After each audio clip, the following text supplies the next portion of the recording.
Allez, encore une petite minute. On laisse les derniers participants se connecter et on va attaquer. En plus que le sujet a l'air d'être passionnant.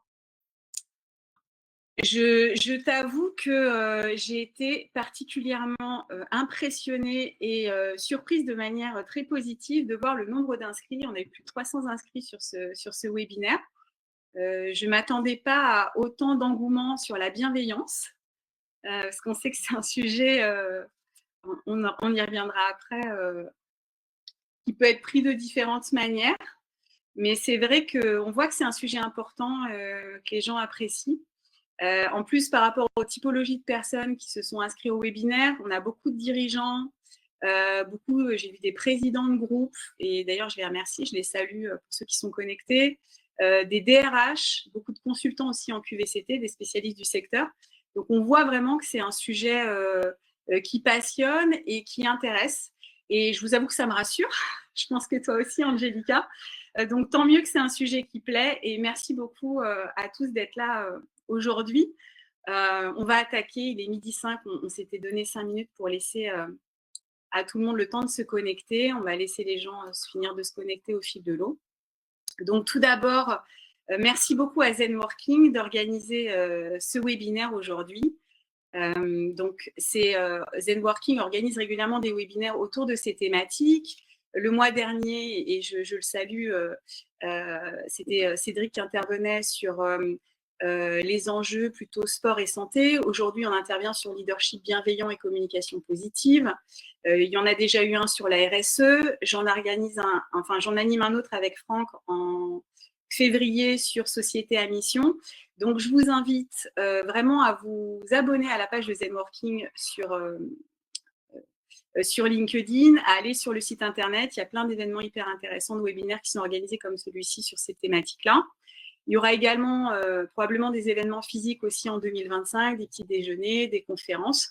Donc, abonnez-vous à l'actu, comme ça, vous aurez tous les éléments. Donc, Zenworking, c'est une structure qui est spécialisée en QVCT, qualité de vie et conditions de travail, et qui œuvre pour améliorer le bien-être des salariés en entreprise. Donc, évidemment, on le voit aujourd'hui, on l'a dit avec Angelica en introduction, c'est un sujet indispensable. On voit l'engouement et je vois encore les participants qui montent, qui se connectent. Merci d'être là. Le lien aujourd'hui, il est évident. Et si vous êtes là, vous le savez qu'il y a un lien évident entre bien-être des collaborateurs et performance de l'organisation. Donc, moi, je suis Séverine Gravier. C'est complètement ancré dans mon ADN, ce lien entre le bien-être et la performance. Je suis psychosociologue de formation, certaines ne le savent pas, beaucoup me connaissent HEC, Sciences Po, mais je suis psychosociologue de formation, donc c'est vraiment ancré dans mon ADN. Mon management depuis plus de 20 ans dans toutes les sociétés que j'ai dirigées, c'est complètement intégré.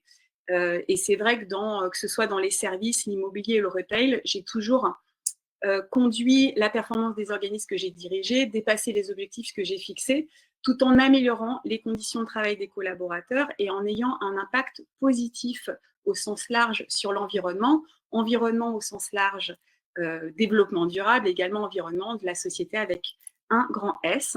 Et c'est tout à fait possible et c'est hyper puissant, c'est ce qu'on va voir aujourd'hui.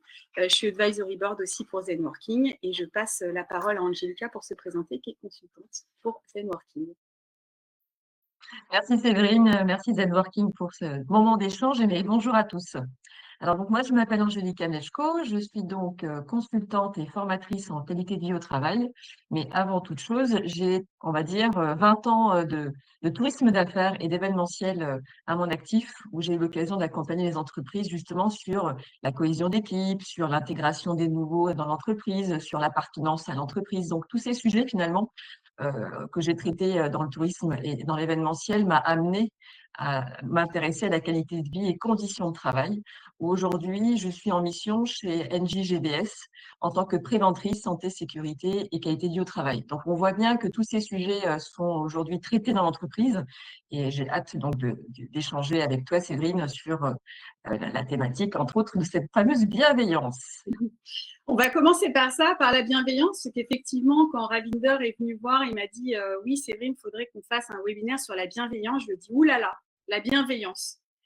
Et je m'en excuse par avance à tous les consultants spécialisés en QVCT sur le sujet, qui ont les poils qui se hérissent à chaque fois qu'on parle de bienveillance, parce que le principe de base en prévention des risques psychosociaux, c'est plus on parle de bienveillance, moins on en fait généralement. Ça, malheureusement, c'est le cas. Cela dit, si je vois autant de gens inscrits sur le sujet et autant de gens qui sont connectés aujourd'hui, c'est bien que la bienveillance, c'est un sujet qui est important. Et on va donc en parler aujourd'hui, puisqu'on est venu pour parler de bienveillance. Donc, même si la bienveillance, évidemment, il faut l'incarner. Alors, la bienveillance, je vais revenir à vos cours de latin du lycée. Si, moi, j'ai fait du latin. Donc, ça vient de benevolence, c'est vouloir du bien. Donc, vouloir du bien, c'est quelque chose de positif. Donc, la bienveillance, c'est quand même positif. Alors, attention, la bienveillance, ça veut pas dire complaisance, faiblesse. Non, la bienveillance, c'est une posture active qui doit être authentique et sincère. En fait, on veut réellement le meilleur pour l'autre, tout en restant, et ça c'est vraiment très important, Angélica en parlera pour les managers, en restant aligné avec ses propres valeurs. Donc c'est surtout une attitude, la bienveillance, et là j'insiste vraiment sur les dirigeants, les managers qui sont connectés aujourd'hui, qui allient le respect mutuel, l'écoute et l'exigence. Donc la bienveillance, on en a parlé dans les risques. Pourquoi les risques? Parce qu'il y a la bienveillance QVCT washing et il y a la vraie bienveillance. Parce qu'on parle beaucoup de bienveillance aujourd'hui parce qu'on veut attirer des talents, on veut de l'engouement dans l'entreprise, on veut avoir une belle communication vis-à-vis de ses clients, mais la bienveillance, elle doit être authentique et sincère. Donc moi, ce que je vous propose, c'est de décrypter ce qui est authentique et ce qui ne l'est pas. Donc quels sont les marqueurs d'une éventuelle fausse bienveillance? Ça pourrait être, par exemple, des paroles bienveillantes, un super site internet, des belles couleurs, une belle communication, des belles valeurs indiquées et des actions qui sont complètement incohérentes. Donc là, en psychologie, on va parler d'injonctions contradictoires. Alors, on pourrait faire un webinaire rien que là-dessus, mais on va déjà détailler point par point les premières thématiques. On va avoir un deuxième marqueur de fausse bienveillance qui va être la communication passive-agressive qu'on va déguiser en feedback positif. Encore une fois, Angélica interviendra tout à l'heure plutôt sur justement le vrai feedback positif. Et en dernier point, dans les marqueurs de fausse bienveillance, il y a l'absence complète de cadre. C'est sous couvert de je fais de la bienveillance, en fait, c'est un laisser-faire complet et en réalité, ce n'est pas du tout de la bienveillance, c'est un lâcher-prise, mais pas dans le bon sens du terme, du management qui laisse complètement faire. Donc ça, c'est les marqueurs négatifs. Et ça, je pense que l'ensemble de vos équipes, en tout cas pour vous, managers, sont parfaitement en capacité, et croyez-le, à être en capacité à se rendre compte de ce qui est sincère et ce qui n'est pas sincère. Pour les marqueurs de bienveillance sincère, bah, c'est tout simplement, et j'en parlais dans la posture, une cohérence, un alignement entre les valeurs, et ça, c'est les valeurs de l'organisation, mais ça vient déjà des valeurs du dirigeant. Ça peut aller jusqu'aux valeurs du fonds d'investissement LBO qui détient la structure, par exemple, qui sont alignées avec les paroles, alignées jusqu'aux actions. Il y a également l'écoute active. Angélica en parlera tout à l'heure. Moi, je vais juste parler de le questionnement ouvert, mais dans l'écoute active, il y a plein de tips, il y a plein d'outils, évidemment. Mais c'est vraiment un indicateur très, très important. Et le troisième point, il était dans le titre, on parlait de leadership bienveillant et inclusif, c'est le leadership inclusif, c'est-à-dire la prise en compte des besoins de chacun. C'est trouver un équilibre sincère et authentique entre l'intérêt individuel et l'intérêt collectif. Voilà ce que je voulais dire en introduction sur la bienveillance. Je passe la parole à Angélica. Angélica, c'est quoi, toi, ta vision de la bienveillance, du management bienveillant? Je partage, Séverine, bien sûr, ce que tu viens de dire, dans la mesure où on entend souvent le terme de dire manager avec bienveillance. Et finalement, ça a été souvent un peu galvaudé. J'attire l'attention sur le fait que c'est, comme tu disais, une question de posture et d'état d'esprit. Et finalement, la personne que l'on est dans sa vie personnelle, c'est également la même personne qu'on est dans la vie professionnelle. Jusqu'à présent, on avait tendance un petit peu à vouloir séparer on va dire, notre façon de nous comporter. Mais finalement, on l'a vu après la période de pandémie où on s'est retrouvés tous en télétravail, où on a eu effectivement des perturbation, une organisation en termes de flexibilité des horaires, flexibilité des lieux, des espaces, et cetera. À un moment donné, le naturel est venu prendre le pas et finalement aujourd'hui, on parle de plus en plus de manager avec justement cette empathie, se mettre aussi à la place de l'autre. Donc finalement, c'est pas une question de diplôme ou de hiérarchie de poste, mais c'est plutôt le fait d'être quelqu'un d'humain. Finalement, c'est un peu ça qui ressort aujourd'hui. Quand on parlait de parler justement d'authenticité, d'être dans cette sincérité, bah, parfois on se rend compte que le dirigeant a souvent cette difficulté de se montrer vulnérable, que finalement on a tendance à penser que le dirigeant, c'est celui qui a tous les pouvoirs, qui sait tout, qui est invincible.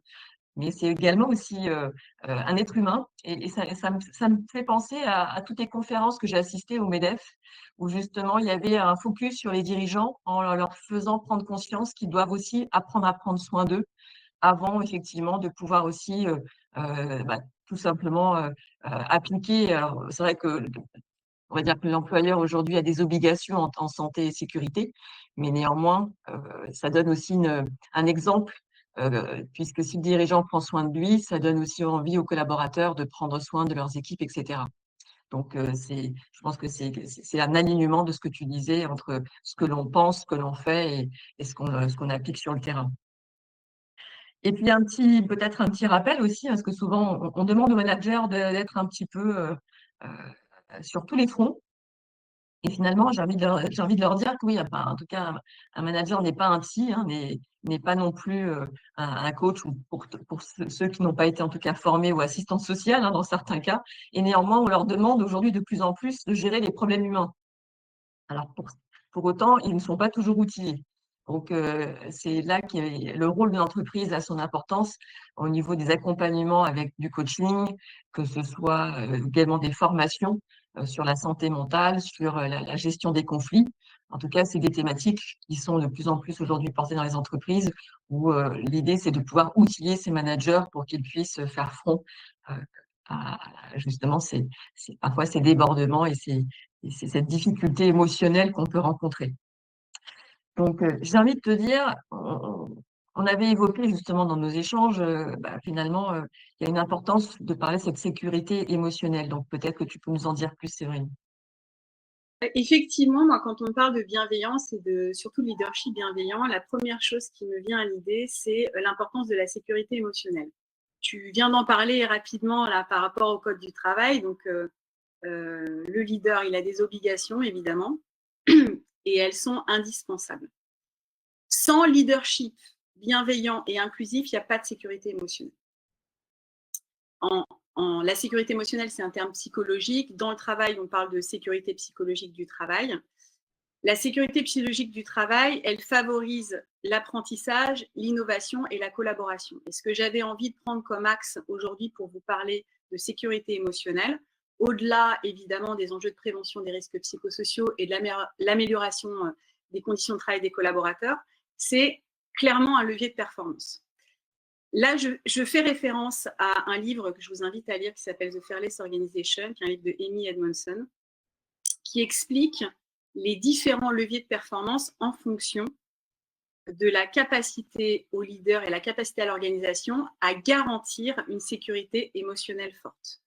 Donc, au-delà des enjeux de prévention des risques, au-delà des enjeux d'éviter les burn-out, c'est clairement aujourd'hui, dans un monde où la créativité est mise à rude épreuve avec l'intelligence artificielle, un levier excessivement important de créativité. On va parler d'intelligence aussi collective, on en reparlera tout à l'heure aussi.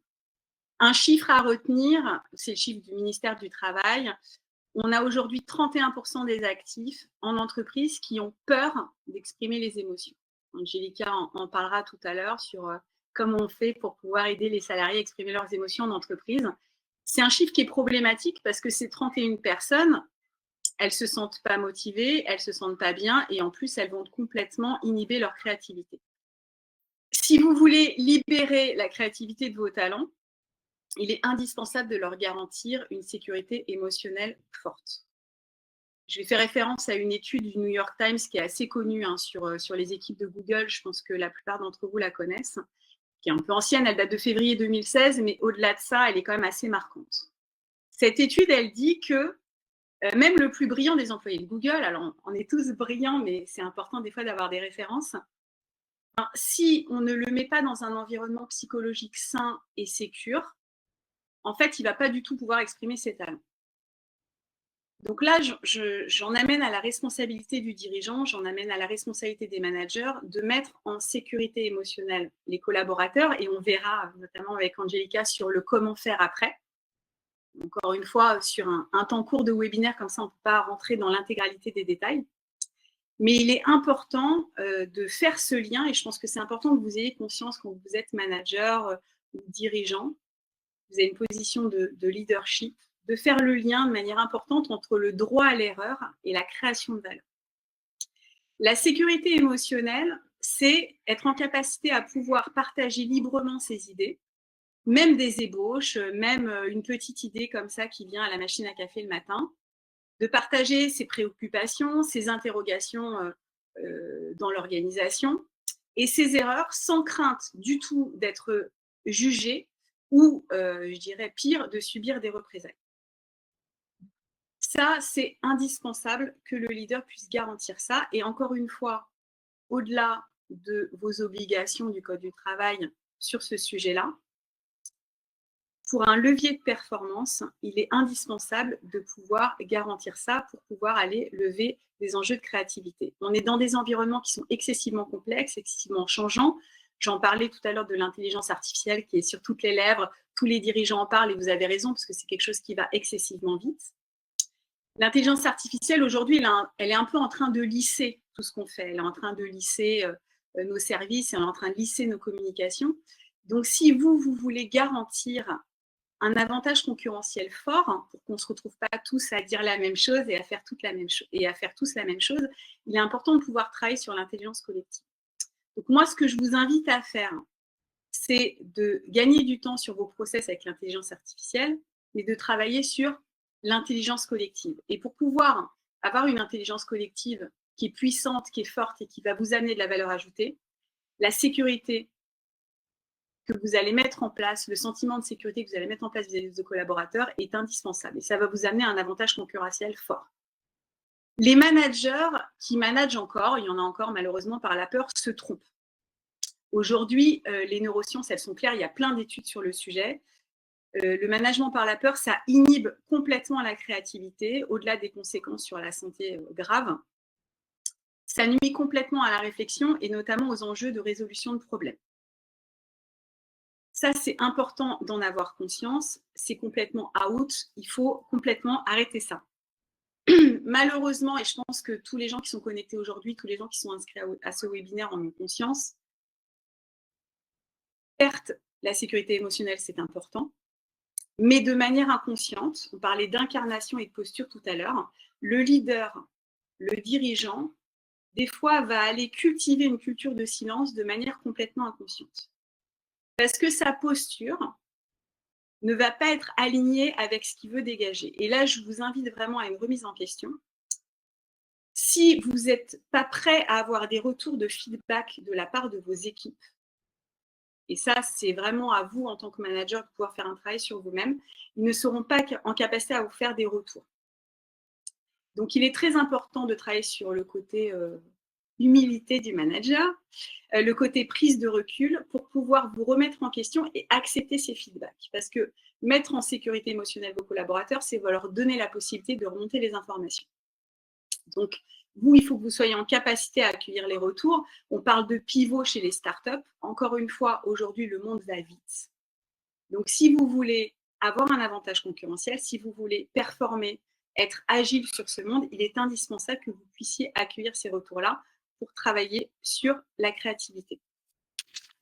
Donc, je vais prendre des exemples parce que je pense que, voilà, encore une fois, on a beaucoup de managers, on a beaucoup de dirigeants qui sont connectés.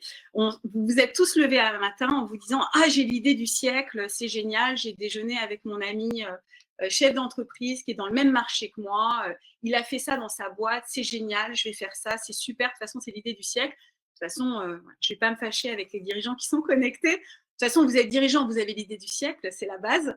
Donc, vous venez avec votre idée, vous vous dites c'est génial, je sors de cette conférence incroyable sur l'intelligence artificielle j'ai appris des outils, je vais les mettre en place dans ma boîte, je vais gagner en productivité, ça va être super. Vous arrivez lundi matin, pour ceux qui savent utiliser PowerPoint, pour les autres, c'est plus compliqué.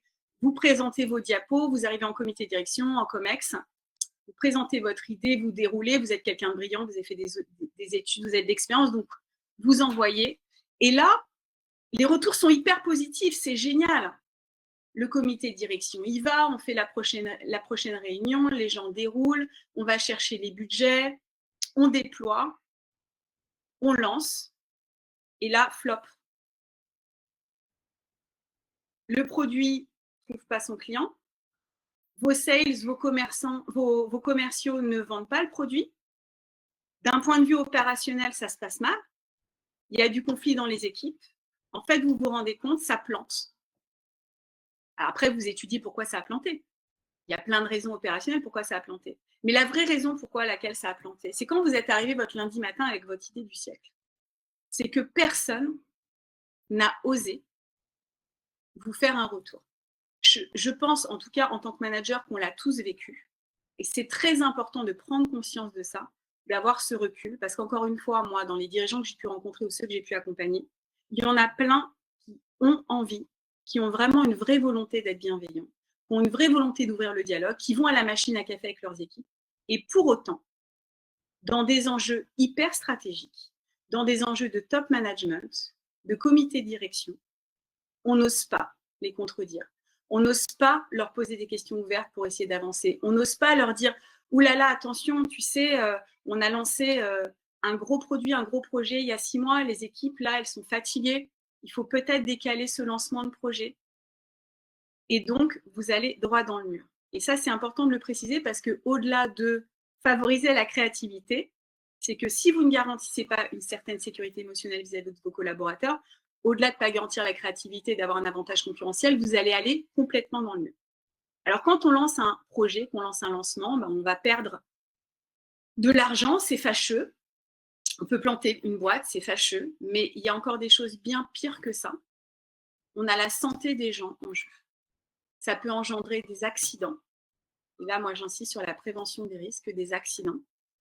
Parce qu'en fait, on n'a pas osé le dire. Moi, je connais bien notamment le risque routier, par exemple. Pour avoir peur d'appeler un client pour dire ben non, en fait, mon collaborateur ne va pas venir aujourd'hui parce qu'il est fatigué. Moi, je préfère appeler un client pour lui dire ben non, en fait, aujourd'hui, on va annuler le rendez-vous parce que je pense qu'il n'est pas en capacité à conduire pour plein de raisons. On n'est pas là pour rentrer dans le détail du pourquoi, du comment.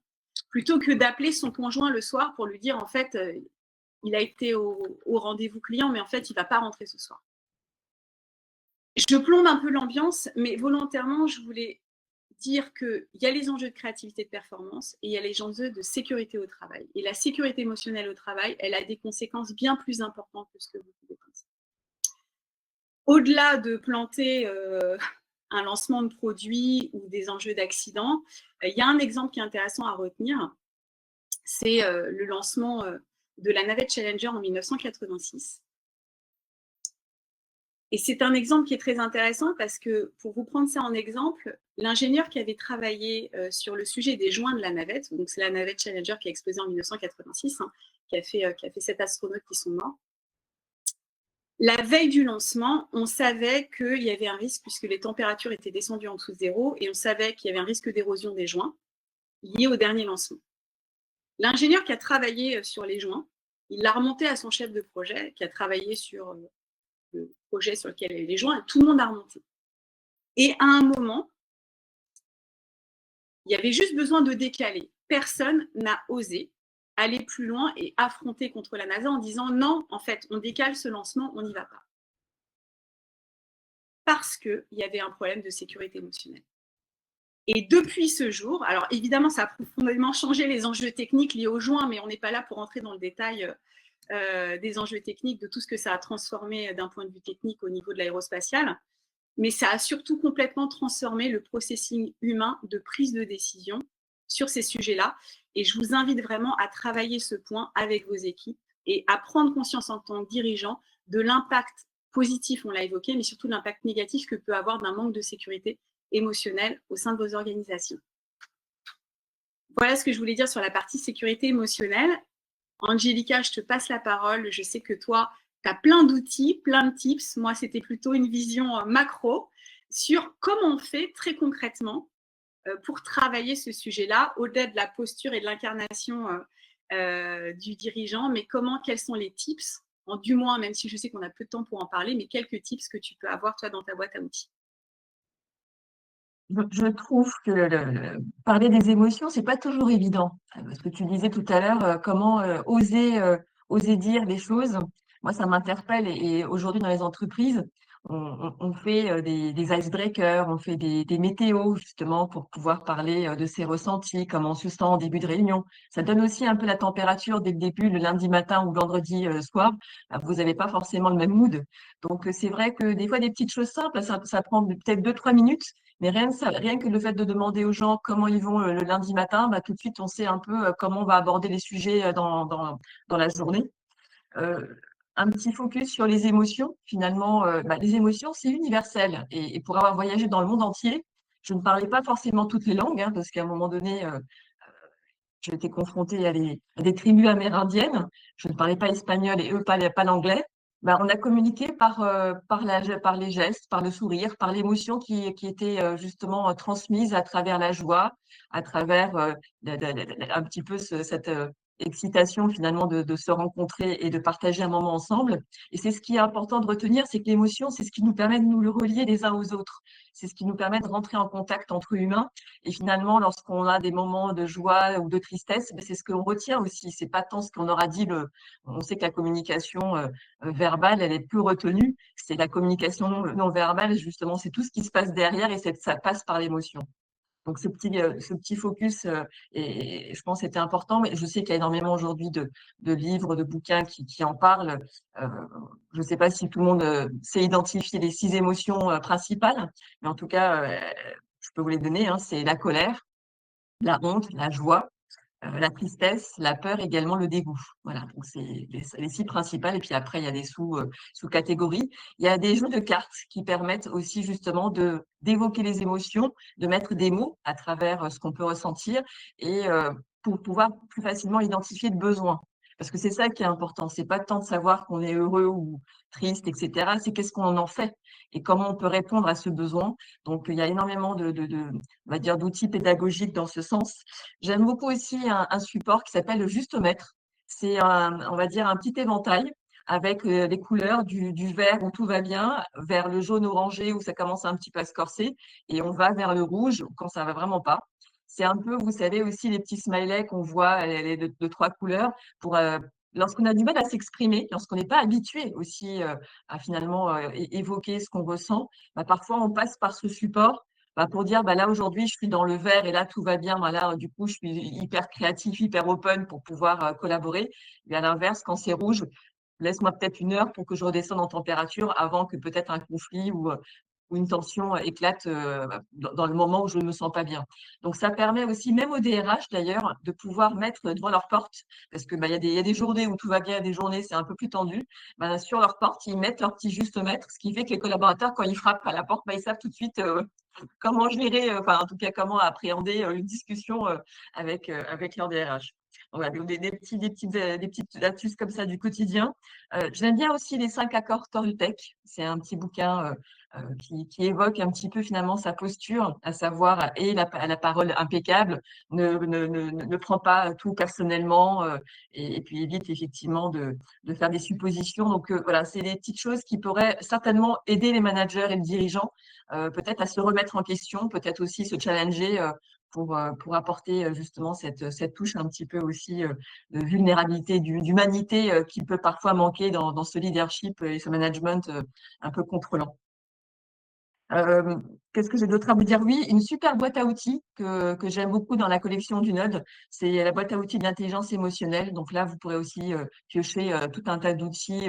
C'est très bien expliqué, c'est très pédagogique. Et ensuite, des gens peuvent être également formés comme facilitateurs. Donc n'hésitez pas, ça permettra aussi justement de mieux appréhender qu'est-ce qu'un bon feedback, comment faire les one-on-one, comment on fait des réunions régulières avec ses collaborateurs. Donc voilà, donc n'hésitez pas à regarder tous ces documents que je viens d'évoquer.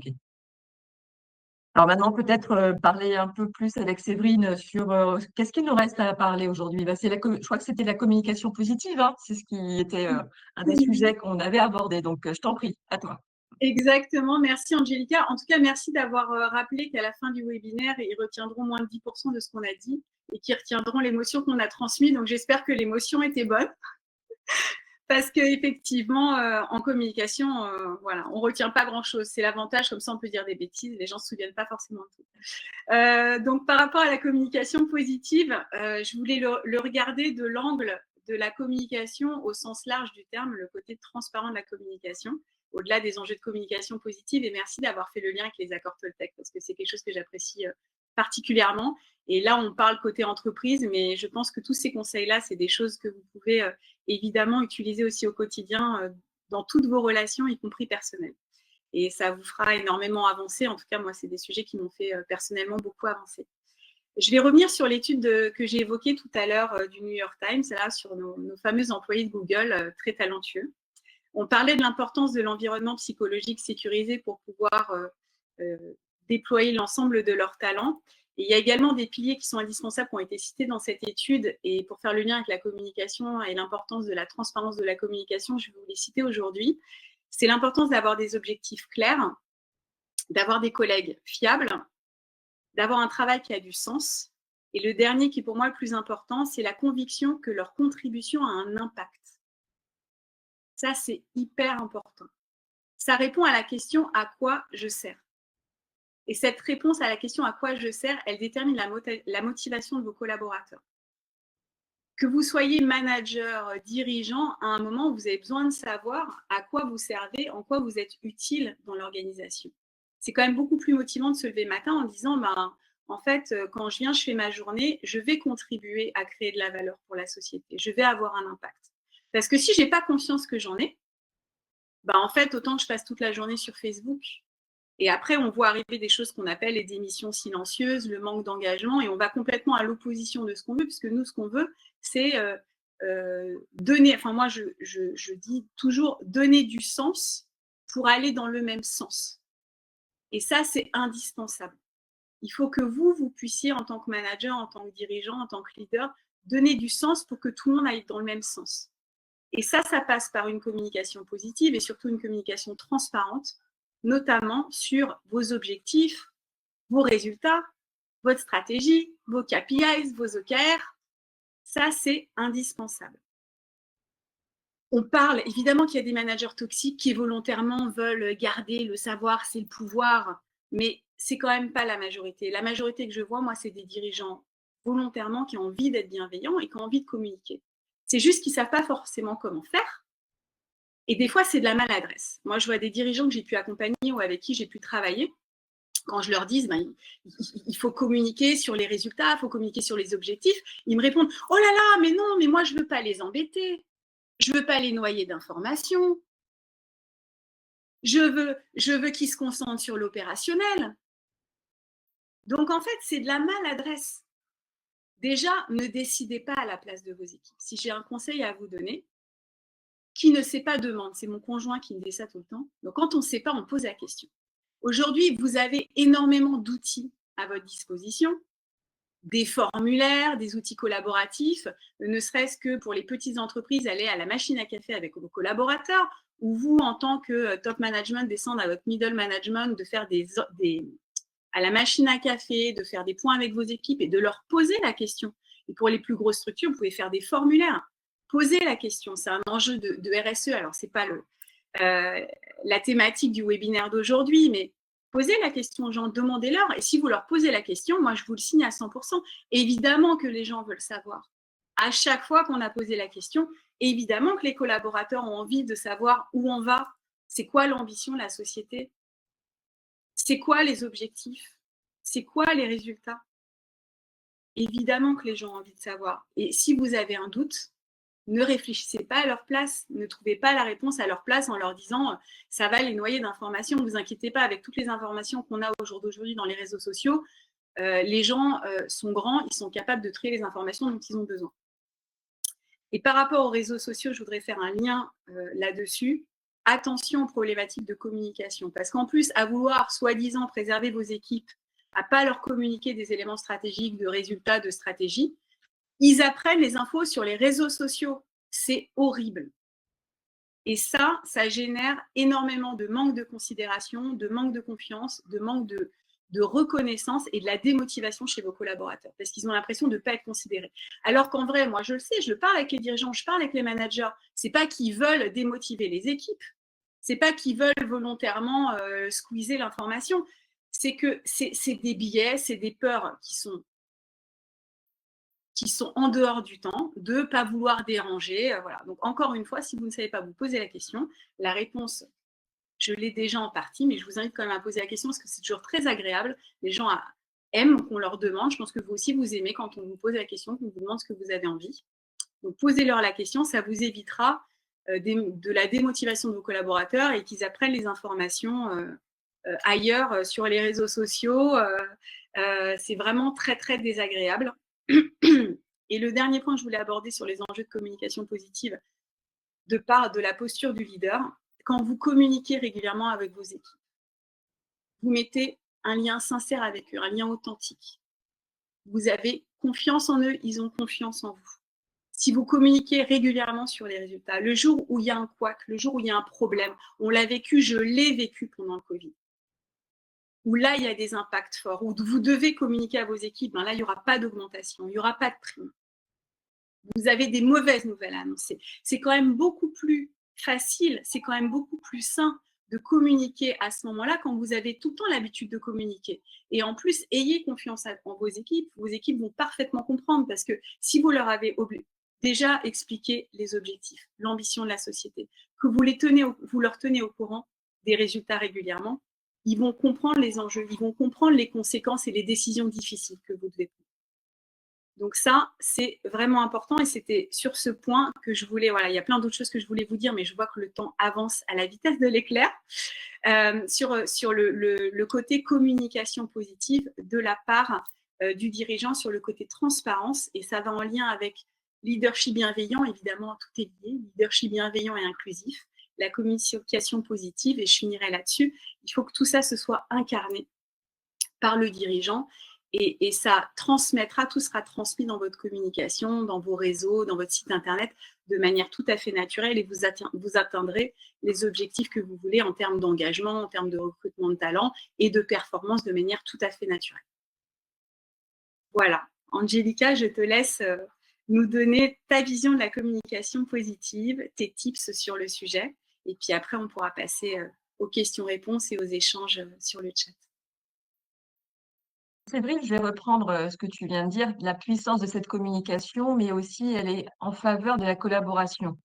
Et pour l'avoir expérimenté dans une entreprise qui s'appelait EDEX, il y avait une population très différente entre ceux qui travaillaient au bureau, ceux qui étaient en usine, ceux qui étaient commerciaux, l'équipe de désavantage. Et finalement, on se rendait compte que chacun avait des besoins très différents, mais rarement ces personnes étaient finalement interrogées ou on n'avait pas la possibilité de s'exprimer. Parce que finalement, c'est là la vraie question, c'est entre le dirigeant qui va demander ou proposer des choses à ses collaborateurs, mais souvent l'inverse est difficile.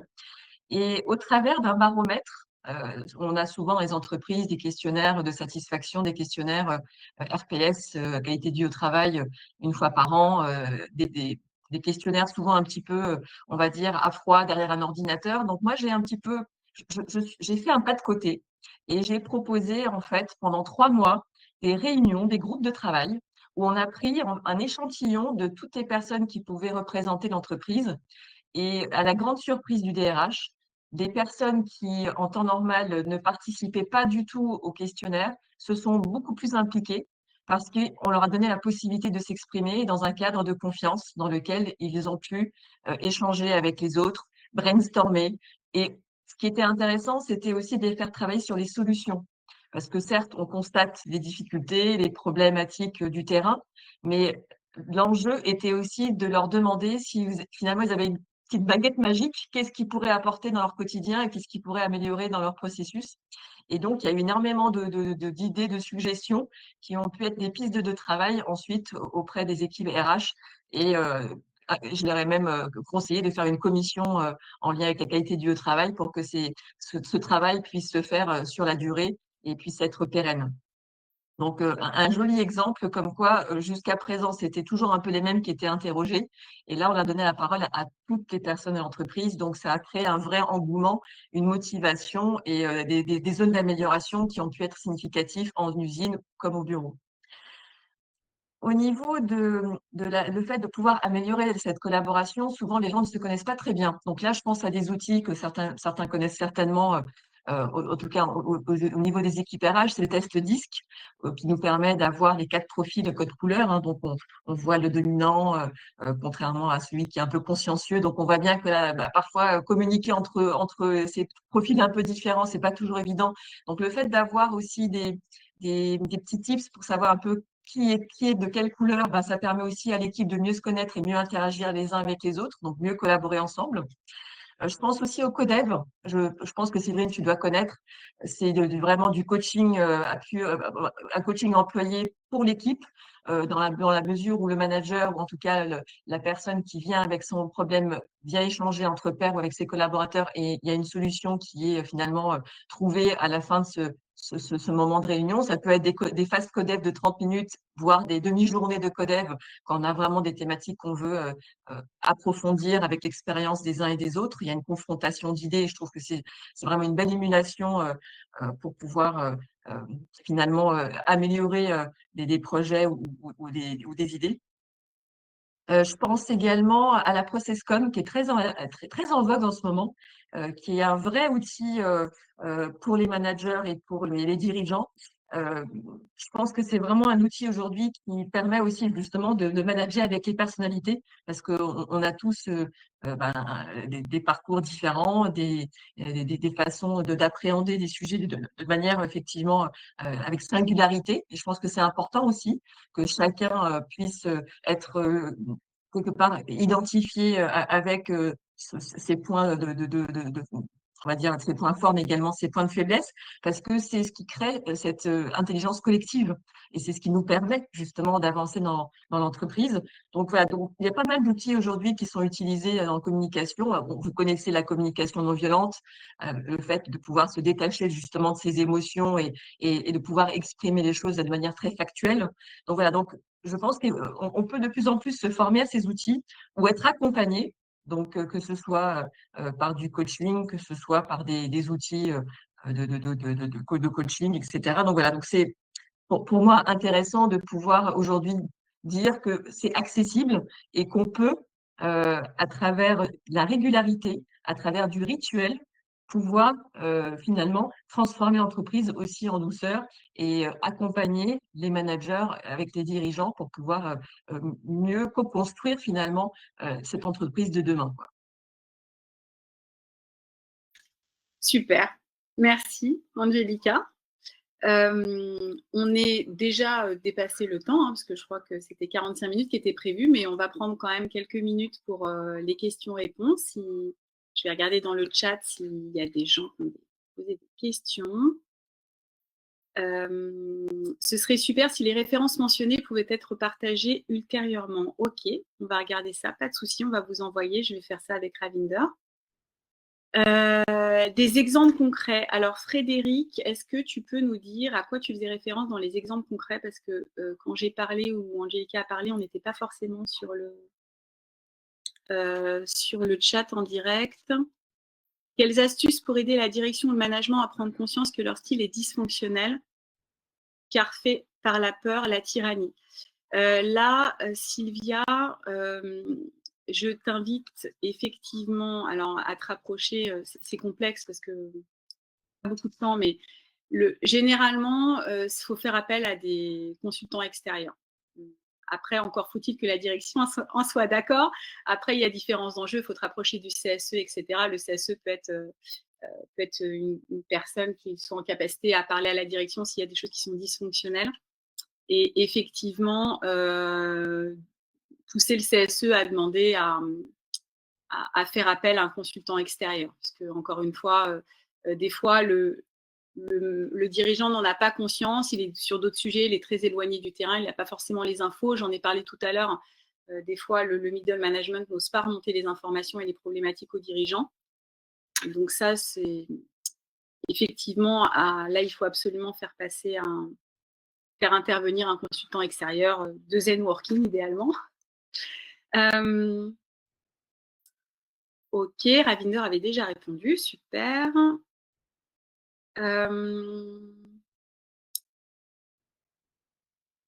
Ok, comment favoriser la prise de parole des équipes souvent, et moi aussi j'ai l'impression que tout ce que tu diras pourra être mis contre toi. Alors, pour favoriser la prise de parole des équipes, je ne sais pas si tu veux dire un mot, Angelica. C'est un peu en lien avec ce que je viens de dire, mais je ne sais pas s'il y a autre chose que tu voudrais dire. Pour favoriser la prise de parole des équipes. Je sais qu'il y a eu une période où, lorsque les gens avaient du mal à s'exprimer, on créait des boîtes où chacun pouvait mettre un petit peu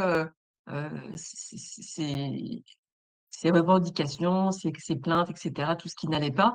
Et ça permettait ensuite de dépioter les différents messages. Et quelque part, ça pouvait être entendu de manière globale et sans forcément pointer du doigt telle et telle personne. Donc, lorsqu'on n'a pas dans l'entreprise une maturité de pouvoir faire des feedbacks, de pouvoir dire les choses sans avoir peur des représailles, le fait de le faire de manière anonyme et relativement spontanément, sans passer par des questionnaires, des baromètres qu'on attend une fois par an, on peut régulièrement aussi faire des petites jauges, justement, à savoir un petit peu c'est quoi l'état du moment, l'état d'esprit du moment. Et du coup, ça permet aussi au manager, ou en tout cas à la direction, de sentir si les choses vont bien ou au contraire, là, il y a peut-être un vrai sujet, il faut le traiter.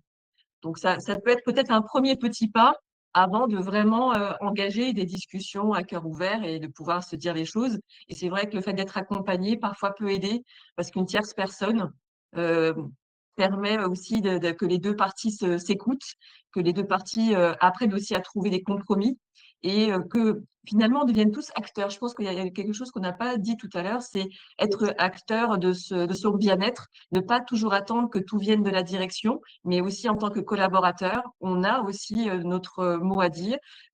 Face à je le vois dans les entreprises parfois, on voit souvent de la prévention sécurité, prévention santé, mais finalement, quand ça arrive, soit on n'a pas le temps de prévenir, soit on n'a pas le temps de traiter le sujet, on ne se sent pas toujours concerné par la situation, alors que finalement, si on était tous un minimum conscients et vigilants, on pourrait aussi typiquement aider quelqu'un en difficulté, en souffrance, ou en tout cas en faire référence à la médecine du travail, où il y a des référents harcèlement, il y a des assistantes sociales dans les entreprises. Bref, selon comment la structure de l'entreprise est faite, il y a forcément des acteurs qui peuvent aussi vous aider, vous accompagner dans toutes ces problématiques. Merci beaucoup, Angelica, pour le tips pour la boîte. Et c'est très bien de revenir sur le côté acteur et responsable. Effectivement, on est tous responsables de notre propre bien-être et du bien-être des autres. On ne l'a pas parlé pour nous-mêmes, mais c'est nous déjà à nous remettre en question et à prendre soin de soi-même. Quand on a parlé un peu en introduction, mais effectivement, c'est important de revenir là-dessus. Et également entre collègues. C'est pas toujours que le management. Pensez-vous aussi à votre attitude. Tu as parlé des accords Toltec, je le redis, moi, c'est vraiment mes documents de base. C'est important aussi d'être bienveillant entre collègues. Donc, il faut aussi se remettre en question sur l'image qu'on peut dégager sur sa propre communication et pas toujours forcément tout remonter au niveau du management. Des exemples de déploiement de solutions concrètes en entreprise, je pense qu'on en a remonté pas mal. Voilà, là j'ai fait un petit peu le tour des questions, il n'y en avait pas beaucoup. J'en déduis qu'on a été clair. En tout cas, moi, n'hésitez pas à faire des feedbacks positifs. Évidemment, on a dit les feedbacks, c'est forcément positif. Non, je rigole. Faites des feedbacks. Dites-nous dans le chat ou après par message privé sur Zenworking. Vous pouvez aussi nous contacter sur LinkedIn si vous avez envie qu'on échange sur le sujet. Si vous avez des idées de webinaires que vous voulez que Zenworking prenne, faire intervenir des experts sur des sujets qui vous tiennent à cœur, s'il y avait des sujets sur lesquels vous voulez plus de détails, parce que c'est toujours compliqué de traiter des sujets aussi vastes dans des temps courts. On essaye de vous donner un maximum de valeur et d'essayer d'être le plus réactif par rapport à vos attentes. Mettez-le dans le chat, dans les commentaires, envoyez-nous des messages. Pour nous, c'est important de se remettre en question, de prendre du recul, de savoir ce dont vous avez besoin. Zenworking a envie de pouvoir créer d'autres webinaires, donc si vous avez des idées, s'il y avait des choses sur lesquelles vous avez envie qu'on parle, n'hésitez pas et remontez les informations.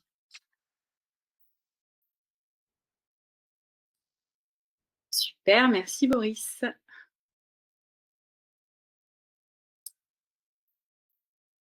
Je ne sais pas s'il y a d'autres, voilà, on est dans notre timing, hein, qu'on a même un peu dépassé, hein, donc on ne va pas forcément, on va vous laisser finir de déjeuner tranquillement. On a une question de Miguel. Le poste de Happy Manager, qu'en pensez-vous, doit-il être un poste plus présent en entreprise? Alors là, je laisse Angélica répondre parce que c'est clairement son sujet. D'autant plus que je suis l'ambassadrice du métier de Chief Happiness Officer, donc forcément, ça me parle. En 2016-2017, j'avais lancé une campagne à l'époque pour interpeller les DRH, pour leur dire, est-ce que vous connaissez ce métier? Est-ce que vous seriez prêt à embaucher quelqu'un qui va prendre soin de vos collaborateurs? Donc avant, c'était traduit comme responsable du bonheur. Ensuite, avec un collectif, on a cherché à trouver un autre terme et on a trouvé plus le mot expérience collaborateur. Je pense que le fait de trouver ce terme, ça signifiait le fait de dire que si on prend soin du collaborateur, naturellement, le collaborateur prendra soin du client de l'entreprise. Donc, quelque part, c'était un cercle vertueux dans lequel on s'inscrit.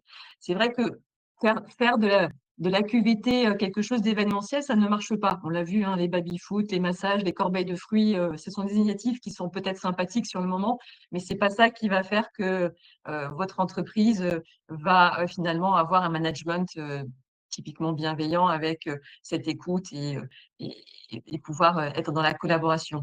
Donc, l'idée, c'est d'avoir aussi quelqu'un sur le terrain. Et c'est vrai que le fait d'avoir un happiness manager, d'avoir un office manager, enfin bref, il y a tellement de termes aujourd'hui, des feel good managers, il y a vraiment chacun y trouve son titre, mais peu importe l'intitulé. Moi, ce qui m'importe finalement, c'est dans ces métiers d'être aussi un peu un atout entre le RH et le dirigeant, d'avoir cette possibilité de dire un peu, de faire remonter ce qui se passe sur le terrain pour pouvoir aussi, d'un côté, tenir compte finalement de la vision d'entreprise, de la stratégie dans laquelle l'entreprise s'est positionnée avec les objectifs qui sont à tenir tout le long de l'année, mais néanmoins, d'être aussi un petit peu la personne qui va sentir si l'équipe est complètement démotivée ou à l'inverse, l'équipe, elle a tout ce qu'il faut pour pouvoir œuvrer dans le bon sens avec un environnement de travail adéquat, des imprimantes qui fonctionnent, des ordinateurs qui sont performants, des conditions de travail avec des bureaux, etc. pour se réunir